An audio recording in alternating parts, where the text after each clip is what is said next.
Welcome to E town news, जहां आपको मिलेगा daily dose of Bollywood news, fashion trends, TV and social media से जुड़े हर update. A show which gives you the day's lowdown of all the best happenings in the world of glamour. तो इंतजार किस बात का? Let's take a look at today's headlines. क्या lockdown के बीच में ही अक्षय कुमार ने शुरू कर दी है फिल्म की शूटिंग?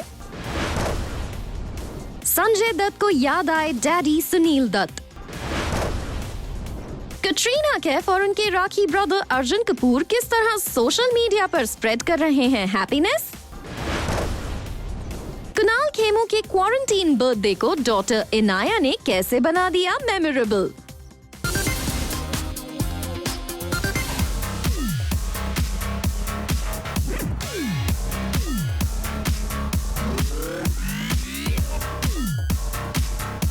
कोविड-19 लॉकडाउन के बीच अक्षय कुमार ने शुरू की शूटिंग.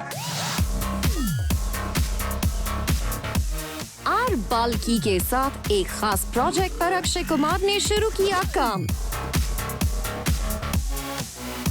लेकिन ये शूटिंग शुरू हुई है keeping in mind all the rules and regulations set by authorities, और साथ ही ली गई है शूटिंग के लिए बीएमसी से स्पेशल परमिशन.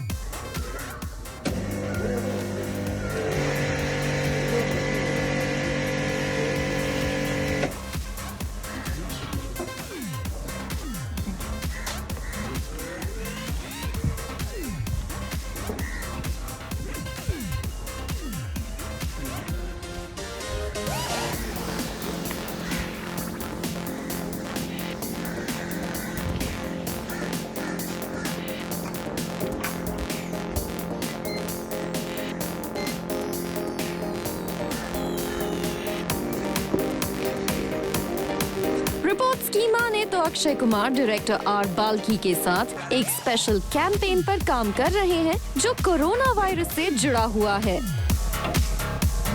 रिपोर्ट्स में कहा गया है कि अपने इस वीडियो में अक्षय कुमार कोरोना वायरस के होने वाले इफेक्ट से लेकर इस डेडली डिजीज से जुड़ी और भी कई तरह की इंफॉर्मेशन शेयर करेंगे. अक्षय कुमार के शूट शुरू करने की न्यूज पर उनकी टीम की तरफ से कोई ऑफिशियल रिस्पांस नहीं आया है. सोर्सेस का ये भी कहना है कि इस शूट में शामिल हुए हर एक मेंबर का प्रॉपर मेडिकल टेस्ट हुआ है. साथ ही शूटिंग के लिए स्पेशल इंतजाम भी किए गए थे.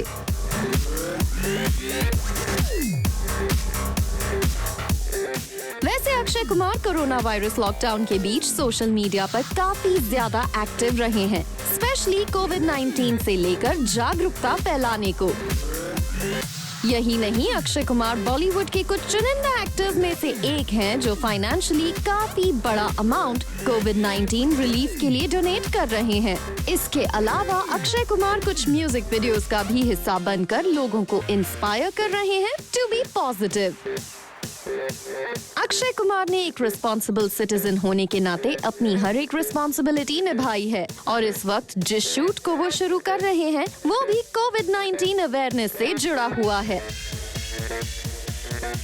वैसे हाल ही में फिल्म यूनियंस के रिप्रेजेंटेटिव्स ने महाराष्ट्र के सीएम से मुलाकात करके फिल्म इंडस्ट्री में काम शुरू करने को लेकर अपील की थी, जिसके बाद गवर्नमेंट ने पॉजिटिवली इस पर रिएक्ट करते हुए कहा कि सोशल डिस्टेंसिंग और स्पेशल ऑपरेशन प्रोसीजर को अपनाकर लिमिटेड तरीके से फिल्म की शूटिंग शुरू की जा सकती है. कोविड-19 लॉकडाउन की वजह से बाकी इंडस्ट्रीज की तरह ही फिल्म इंडस्ट्री को हजारों करोड़ रुपयों का नुकसान हुआ है. ऐसे में लोगों के रोजगार को ध्यान में रखते हुए जल्द से जल्द फिल्म और टेलीविजन शोज की शूटिंग शुरू करने की डिमांड उठ रही है.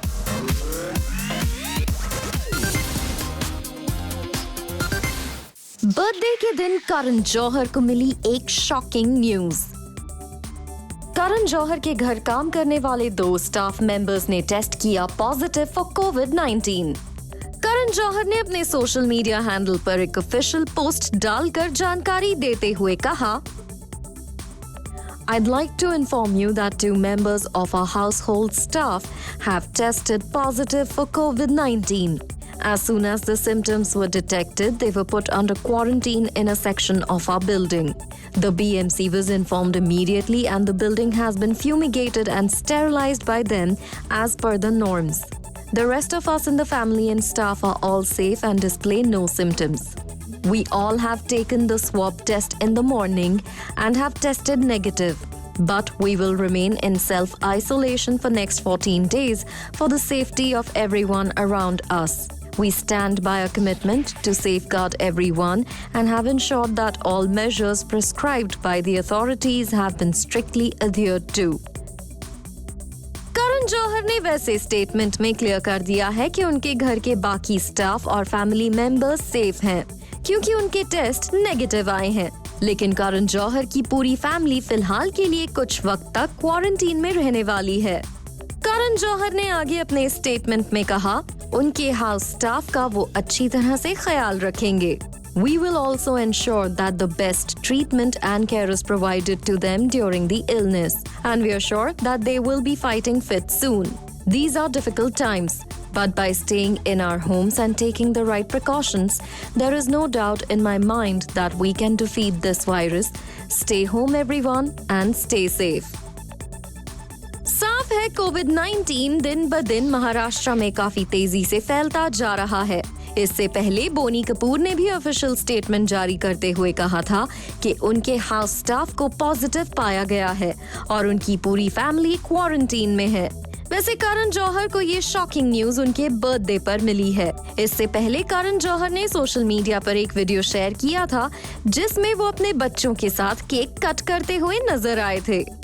Happy birthday to you, happy birthday, run, happy birthday to you. Should I eat this cake? No! Why? You become fat! I'll become fat. Yeah. But it's my birthday, let me become little fat. No, please. No. Okay. Give me kishi. Give flying kishi. Y'all have eaten my birthday cake. Thanks a ton. My birthday and y'all have only celebrated it, cut it and eaten it. Okay, at least say toodles. Rui, Yash, say toodles. Okay, Mama say toodles. Toodles. All right, happy birthday to me. We wish speedy recovery to Karan Jauhar's staff and just hope COVID-19 pandemic जल्द से जल्द खत्म हो। अर्जुन कपूर और कटरीना कैफ का social media banter होता है fans के लिए a must read post on social media.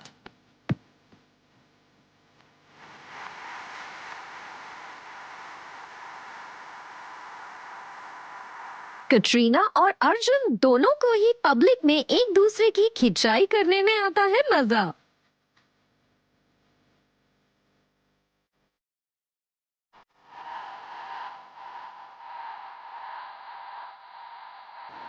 और इस बार एक मैंगो की पिक को शेयर करते हुए अर्जुन कपूर ने कटरीना कैफ का मजाक बनाने की कोशिश की।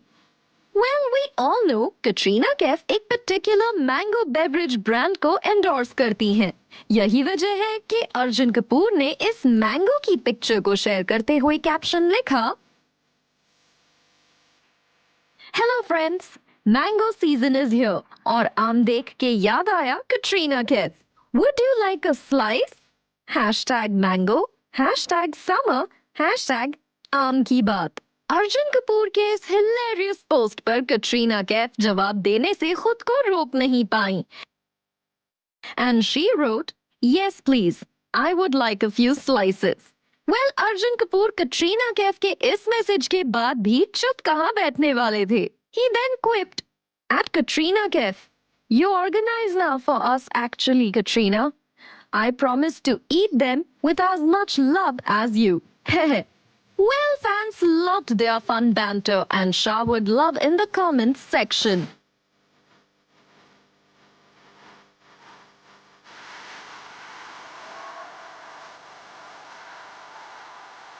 वैसे कुछ दिनों पहले ही कटरीना कैफ और अर्जुन कपूर का एक और सोशल मीडिया बैंटर वायरल हुआ था, जहां कटरीना कैफ ने अर्जुन कपूर की खिंचाई करते हुए उनके पोस्ट पर लिखा था, "What happened?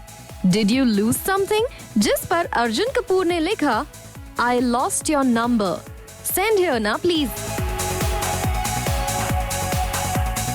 अर्जुन कपूर ने कटरीना कैफ के एक अवार्ड शो की पिक को पोस्ट करते हुए भी उनकी क्लास लगाई थी।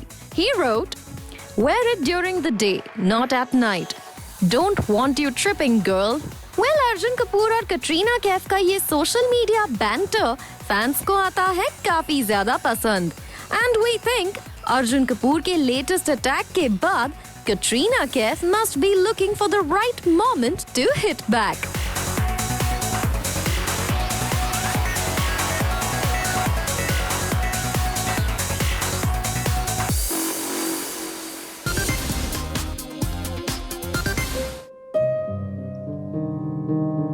With you by my side, I knew that I don't need to worry about anything.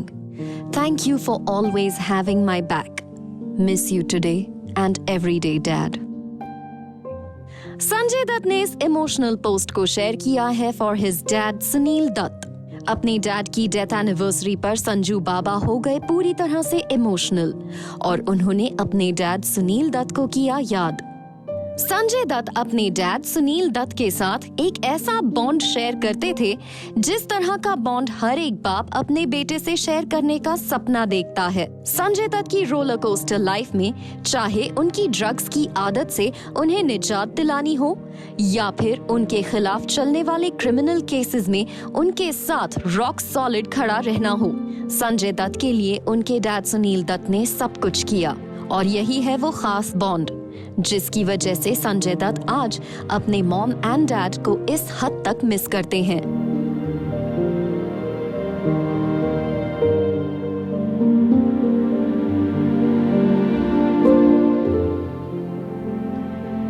आइए देखते हैं संजय दत्त और उनके पेरेंट्स से जुड़े कुछ ऐसे फैक्ट्स जो शायद हर कोई नहीं जानता.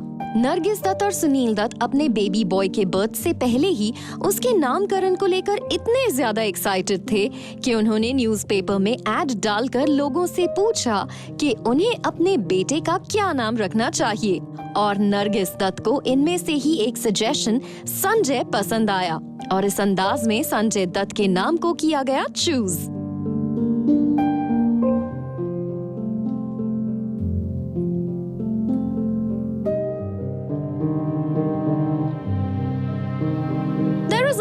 Interesting incident. संजय दत्त जब 9 इयर्स के थे तब सुनील दत्त ने संजय दत्त की जबरदस्त पिटाई की थी. दरअसल संजय दत्त ने अपने घर में होने वाली पार्टीज में गेस्ट्स को स्मोक करते हुए देख खुद भी स्मोकिंग शुरू करने की कोशिश की with the left over of a cigarette, लेकिन संजय की ये गलती पकड़ी गई और उन्हें जमकर अपने डैड के हाथों मार खानी पड़ी. संजय दत्त की फिल्मी जर्नी को शेप अप करने में भी उनके डैड सुनील दत्त का बड़ा हाथ रहा. संजय दत्त अपनी एक्टिंग स्किल्स को लेकर शुरुआत में काफी प्राउड फील करते थे, लेकिन पहली बार जब उन्होंने कैमरा फेस किया उन्हें रियलिटी का अंदाजा हो गया, जिसके बाद लगभग 2 साल तक संजय दत्त के डैड ने उन्हें ट्रेन किया फॉर फिल्म्स. संजय दत्त की लाइफ की सबसे बड़ी ट्रेजेडीज भी उनके पेरेंट्स से ही जुड़ी हुई हैं. संजय दत्त की मॉम नरगिस दत्त उन्हें सिल्वर स्क्रीन पर देखने का सपना देखा करती थीं, लेकिन संजय दत्त की डेब्यू फिल्म से पहले उनका निधन हो गया और इस न्यूज ने संजय दत्त को भीतर से तोड़कर रख दिया था.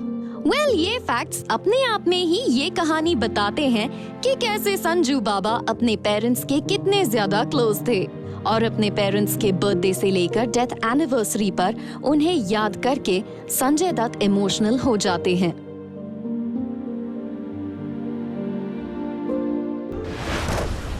Coming up on the show, Indian football team captain Sunil Chhetri और रणवीर सिंह की candid conversation.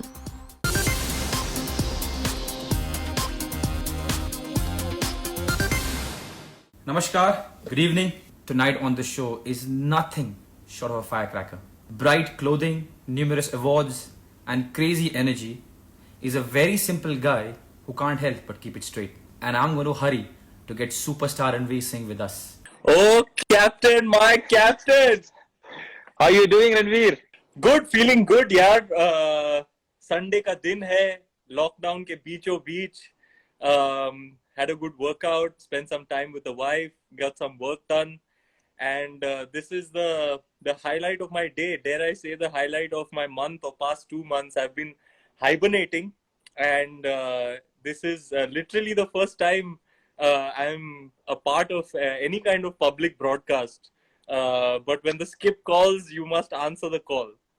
Thank you so much. Thank you so much. Really kind. And I must say, so whenever we announced our guests, there are a lot of questions that come from people, which we also read. But then a lot of them said that no, he hasn't come. He doesn't come live. We don't know much about him. And I wanted to ask you why. Is it a conscious thing, or you were just zoned out and in your own space?